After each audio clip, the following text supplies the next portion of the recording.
मोदी सरकार बहुत ज़्यादा गलत नहीं है, उनकी राष्ट्रीयता सही है। जो बेरोजगारी हो रही है, गरीब आदमी, अब देखिए कोरोना हो रहा है, हो सकता है भविष्य में लॉकडाउन लग जाए या कुछ हो जाए ऐसा कि हमारी बात संसद में जाके कौन नहीं रख रहा है और सिर्फ अपनी वोट बैंक के राजनीति में वो अपनी रोटी सेक रहा है। आज जनसंख्या बढ़ती जाएगी, वो तो लिमिटेशन भी खत्म होगी। तो इस तरह से संसद में मोदी सरकार हो या फिर बीजेपी हो, उनको जनसंख्या के लिए इस तरह की कानून करनी चाहिए, बनानी चाहिए। तो बेरोजगारी और महंगाई एक बहुत बड़ा मुद्दा है। मैं सरकार से ये कहना चाहता हूँ, जो भारत में जो बेरोजगारी बढ़ रही है और जो मतलब जो जनसंख्या बढ़ रही है, उसके बारे में थोड़ा विचार करें। मैं ये कह रहा हूँ कि हमारा जो सिस्टम है, हमारे जो नेता हैं, वो हर बात पे ये बात लेके बहुत बड़ा बवंडर कर देंगे कि फलाने जो है हिंदू मुस्लिम कर दिया, कोई जातिवादी कर रहा है। लेकिन इस मुद्दे पे कोई भी विपक्ष वो प्रश्न नहीं पूछ रहा, तरीके से नहीं पूछ रहा। जहाँ पर हमारे पंचायत बैठते हैं वहाँ पे बात डिस्कशन नहीं होती है। हिंदू मुसलमान करना बहुत गलत बात है और यहाँ पे सबसे बड़ी जो चिंता की बात है वो बेरोजगारी है। जो मजदूर आदमी है, जो कम कमाने वाला आदमी है, उसकी स्थिति सर बहुत दयनीय है। हालांकि मोदी सरकार बहुत ज़्यादा गलत नहीं है, उनकी राष्ट्रीयता सही है, लेकिन मोदी सरकार से मैं आग्रह करना चाहूँगा कि वो बेरोजगारी पे ध्यान दें। जो बेरोजगारी हो रही है, गरीब आदमी, अब देखिए कोरोना हो रहा है, हो सकता है भविष्य में लॉकडाउन लग जाए या कुछ हो जाए ऐसा, तो फिर से वही स्थिति हो जाएगी जो रेलवे पे आपने देखा होगा। रेलवे पे मजदूर चलते चलते सो गए, कट गए, मर गए।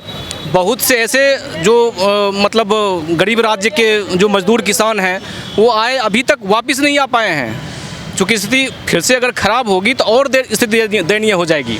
हालांकि ये भारत सरकार को प्रिकॉशन लेने की बात कर रही है कि अगर ऐसी स्थिति आई, तो हमारे देश में नहीं आया अभी, चाइना में तबाही मच रही है जैसे समाचार आ रहे हैं, लेकिन सरकार कह रही है। लेकिन विपक्ष जो है इस बात पे भी फिर जो है अपना तर्क दे रहा है कि हमसे डर गए हैं। राहुल गांधी का हम तमाम जनता जो है, ये हिंदू मुसलमान करना, हम लोग बहुत ज़्यादा, देखिए आप इसमें हो सकता है 50% मुसलमान हो, 50% हिंदू हो, हम लोग सब भाई मिल के रह रहे हैं, सब कमा खा रहे हैं। लेकिन ये नेता की ये अपनी कमी को छुपाना चाहते हैं। जब कभी इस तरह की बातें हों तो वो क्या करते हैं कि वो अपनी कमी छुपा के हिंदू मुसलमान कर देते हैं। भाई हिंदू ने मुसलमान को मारा, मुसलमान ने हिंदू को मारा। ये बिल्कुल, हाँ, एक दो घटना हुई है, हो सकता है वो कहाँ नहीं होती है, हर देश में होती है, अमेरिका जैसे विकसित कंट्री में भी होती है इस तरह की बातें। लेकिन बार बार हिंदू मुसलमान करना और ये चीज़ कहना कि भाई बहुत खतरे में है देश, ये है वो है, ये सब गलत है। मैं फिर से रिक्वेस्ट करूंगा मोदी सरकार से कि बेरोज़गारी पे ध्यान दें। काफ़ी हद तक बेरोज़गारी बढ़ी है और महंगाई सबसे बड़ी चीज़ है। महंगाई देखिए, मेरी एज लगभग 36 प्लस हूँ मैंने खुद ही देखा है, जो 10 रुपये किलो सब्जी या फिर 22 रुपये दूध मैंने देखा है, और आज के रेट में देखिए कितना है, 62-65 रुपया 64 रुपये पर किलो दूध है। दूध तो बहुत नेसेसरी चीज़ है बच्चों के लिए, बिना दूध का बच्चा कैसे पलेगा। ये सब चीज़ पे, खाद्यान्न पे, ये सब चीज़ पे बहुत ध्यान देना चाहिए सर, मेरा कहना ये है। जिस तरह से हम आपसे 2-3 महीने में प्राइवेट जॉब गई है कई लोगों, कई एम्प्लॉय की, तो उसके ऊपर भी ध्यान देना चाहिए गवर्नमेंट को, भाई क्या है क्या नहीं है। तो बेरोजगारी और महंगाई एक बहुत बड़ा मुद्दा है। मेरा कहना है कि जितना महत्व जो है एक सरकार का होता है, विपक्ष का बहुत बड़ा रोल होता है संसद में इस बात पे डिस्कशन करने का, कैसे हम अपनी इकोनॉमी को बढ़ाएं, कैसे मजदूरों का ख्याल रखें। इस पे बहस नहीं हो पाती है और विपक्ष जो है वॉकआउट कर देता है। और वो जो संसद चलती है वो हमारे पैसे से चलती है, जो हमारे टैक्स के पैसे। कितना पैसा लगता है एक दिन में अगर संसद जो है चलती है। आप भी देखिए, आप कई बार जो है आप देख रहे होंगे, और आज सोशल मीडिया का ज़माना है, हर आदमी जो है संसद के भवन के अंदर में उनके चरित्र को देख रहा है।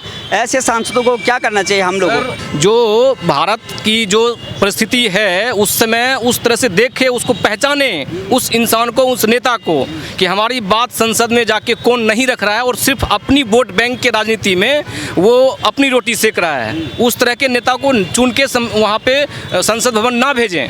जनता से ये चीज़ सीखना होगा, देखना होगा। आपको क्या करना है, क्या नाम है आपका, क्या कहोगे, किस तरह के जो है डिस्कशन होना चाहिए? क्योंकि जैसे बुनियादी बातें हैं, जैसे बेरोजगारी है, महंगाई है, इस पर क्यों नहीं चर्चा होती है? हर बात पे, हर मंच से यही बात होता है कि फलानी पार्टी ने जो है हिंदू मुस्लिम कर दिया, ये जो है जातिवादी करती है। ऐसे मुद्दे क्यों नहीं उठाए जाते हैं? जी इस बारे में तो हम बात नहीं कर सकते हैं क्योंकि हम एक दूसरे से उतने वो भी ना है, मतलब मिलजुल कर बात खुले बात भी ना कर सकते हैं क्योंकि वो उनके विपक्ष है और वो हमारे विपक्ष है। इसलिए मैं ये कहना चाहता सरकार हूँ, कैसे काम कर रही है, आप कितना खुश है इस सरकार से? क्या मैं सरकार से ये कहना चाहता हूँ जो भारत में जो बेरोजगारी बढ़ रही है और जो मतलब जो जनसंख्या बढ़ रही है उसके बारे में थोड़ा विचार करें। बाकी मैं ये कहना चाहता हूँ। जनसंख्या, जी जी जी तो जनसंख्या पे क्या बात करेगी सरकार? क्या नियंत्रण होना चाहिए? जैसे मैं सरकार से ये कहना चाहता हूँ जैसे भारत में जनसंख्या वृद्धि ज़्यादा हो रही है तो इस बारे में सरकार कुछ विचार करें। अगर देखो जैसे समझदारी वाली बात आपने करी है, सरकार भी यही कह रही है कि हमारे देश में जो है सबसे बड़ी समस्या जो है जनसंख्या वृद्धि की है। अगर इस पे कानून बनाने की बात हो रही है तो फिर वही विपक्ष जो है पूरा का पूरा हंगामा कर रहा है, वॉकआउट कर देता है। संसद में बहस ही नहीं होते, जो पंचायत है उसमें जो वॉकआउट कर देता है, तो कैसे बहस होगी बताओ? सर इस तरह के नेता को हमारी जनता देख रही है और समझ भी रही है। ऐसा आप ना समझें कि जनता, हमारी जो जनता है वो समझ नहीं रही है, वो सब सारी समझ रही है बातें कि कौन कहाँ क्या कर रहा है संसद में। जनसंख्या जो भाई साहब ने बोला, जनसंख्या नियंत्रण बहुत ज़रूरी है सर। जब तक जनसंख्या नियंत्रण नहीं होगा तब तक जो देखिए भारत देश का एक लिमिटेशन है ना, जो खनिज पदार्थ है, जो भी चीज़ हमारे जो अवेलेबल रिसोर्सेज हैं वो लिमिट है। आज जनसंख्या बढ़ती जाएगी वो तो लिमिटेशन भी ख़त्म होगी। तो इस तरह से संसद में मोदी सरकार हो या फिर बीजेपी हो, उनको जनसंख्या के लिए इस तरह की कानून करनी चाहिए, बनानी चाहिए।